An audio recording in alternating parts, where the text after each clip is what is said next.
എന്തുകൊണ്ട് വിഴിഞ്ഞം കരാറിനെ LDF കടൽക്കൊള്ള എന്ന് വിളിച്ചു? ദേശാഭിമാനി കടൽക്കൊള്ള എന്ന തലക്കെട്ടിൽ വാർത്ത കൊടുത്തു എന്നുള്ളതാണ് ഇപ്പോൾ വിഴിഞ്ഞം ചർച്ചകളിൽ ചാനലുകളിൽ UDF പ്രതിനിധികൾ ഉന്നയിക്കുന്ന വാദം. സോഷ്യൽ മീഡിയയിലും ഇത് വ്യാപകമായി പ്രചരിപ്പിക്കുന്നുണ്ട്. എന്താണ് ഇതിന്റെ വാസ്തവം? ശരിയാണ്, കടൽക്കൊള്ള എന്ന് വിളിച്ചിരുന്നു. അത് ഉമ്മൻചാണ്ടിയുടെ കാലത്തെ കരാറിനെയാണ് അങ്ങനെ വിളിച്ചത്.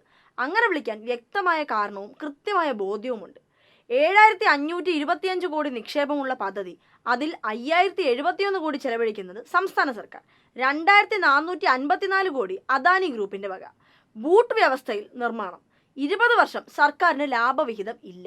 21ാം വർഷം 1% ലാഭവിഹിതം, 1% വീതം അധിക ലാഭവിഹിതം പിന്നീട് ഓരോ വർഷവും.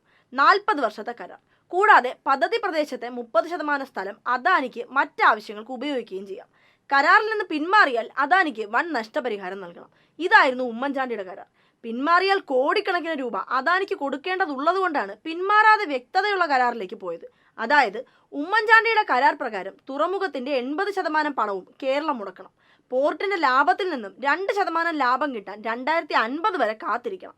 4ാം ഘട്ടം പൂർത്തിയാക്കി 6 വർഷം കഴിഞ്ഞ് മാത്രമാണ് 2% ലാഭം സർക്കാരിന് കിട്ടുക.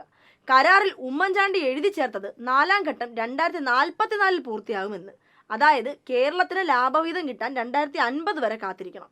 ആ കാലഘട്ടം വെട്ടിക്കുറച്ച് 4ാം ഘട്ടം എന്നത് 2028 തന്നെ പൂർത്തിയാക്കുമെന്ന് മുഖ്യമന്ത്രി പിണറായി പറഞ്ഞിട്ടുണ്ട്. അപ്പോൾ 2034 മുതൽ കേരളത്തിന് ലാഭവിഹിതം കിട്ടും. അതിലൂടെ 16 വർഷത്തെ അദാനിയുടെ കൊള്ളയാണ് സർക്കാർ ഇല്ലാതാക്കിയത്. ഇതുപോലെ അദാനിയുടെ സൗകര്യത്തിന് ഒരു കരാർ ഉണ്ടാക്കിയാൽ അത് കടൽക്കൊള്ള തന്നെയാണ്. 66% നിക്ഷേപം നടത്തുന്ന സർക്കാരിന് ഭരണമില്ല, ലാഭവിഹിതമില്ല, നിയമനാധികാരമില്ല, വൻ നഷ്ടപരിഹാരവും. UDF സർക്കാർ ഈ കൊള്ളയ്ക്ക് കൂട്ടുനിന്നു. കരാറിനെതിരെ LDF സമരവും ചെയ്തു. കരാറിൽ ഭേദഗതി വരുത്താനും ശ്രമിച്ചു. എന്നിട്ടും LDF പദ്ധതി മുടക്കിയില്ല. കാരണം വൻ നഷ്ടപരിഹാരം നൽകി തുടർന്ന് പദ്ധതി വിജയിപ്പിക്കാനാകില്ല എന്നതുകൊണ്ട് മാത്രം. പദ്ധതി വിജയിപ്പിക്കാൻ LDF അക്ഷീണം പ്രവർത്തിച്ചു. കരാർ പൊളിച്ചെഴുതി നഷ്ടപരിഹാരം ഒഴിവാക്കി, തുടർ നിക്ഷേപവും ഒഴിവാക്കി, ലാഭം 2035 മുതൽ ആക്കി മാറ്റിയും LDF പുതിയ കരാറുണ്ടാക്കി. അപ്പോഴേക്കും തീരപ്രദേശത്തെ ക്രൈസ്തവ പുരോഹിതന്മാരെയെല്ലാം വിളിച്ചുകൂട്ടി സതീശനും സുധാകരനും കലാപത്തിനിറങ്ങി. 2ാം വിമോചന സമരം എന്ന് പ്രഖ്യാപിച്ചത് സുധാകരൻ. ജീവൻ കൊടുത്തും സമരത്തിനൊപ്പം നിൽക്കുമെന്ന് പ്രഖ്യാപിച്ച സതീശൻ. പിന്നീട് ഇങ്ങോട്ട് ഇന്ന് വരെയുള്ള കഥകളൊന്നും ഞങ്ങൾ പറയണ്ടല്ലോ. ഇനി തുറമുഖം തങ്ങളുടേതെന്ന് അവകാശപ്പെടുന്ന മോദി സർക്കാരിനോട് കേന്ദ്ര സർക്കാർ ഇതുവരെ 1 രൂപ പോലും ചെലവഴിക്കാത്ത പദ്ധതിയാണ് വിഴിഞ്ഞം. സംസ്ഥാന സർക്കാർ 5600 കോടി രൂപയാണ് ആദ്യഘട്ടത്തിൽ ചെലവഴിക്കേണ്ടത്. അതിൽ നല്ലൊരു തുക ഇതിനോടകം ചെലവഴിച്ചു കഴിഞ്ഞു. കാപ്പെക്സ് ഫണ്ടും VGFും വായ്പയായി നൽകിയിട്ടുണ്ട്. പക്ഷേ ഇതിലും സംസ്ഥാനത്തെ വഞ്ചിക്കുകയായിരുന്നു കേന്ദ്രം. രാജ്യത്തിന്റെ ചരിത്രത്തിൽ ഇന്നോളം 71 VGF അനുവദിച്ചിട്ടുള്ളതിൽ 70ഉം പലിശരഹിത വായ്പകളായിട്ടാണ്. പലിശ അടക്കം തിരിച്ചടയ്ക്കേണ്ട ഏക വായ്പ വിഴിഞ്ഞത്തിന് മാത്രമാണ് പ്രഖ്യാപിച്ചത്.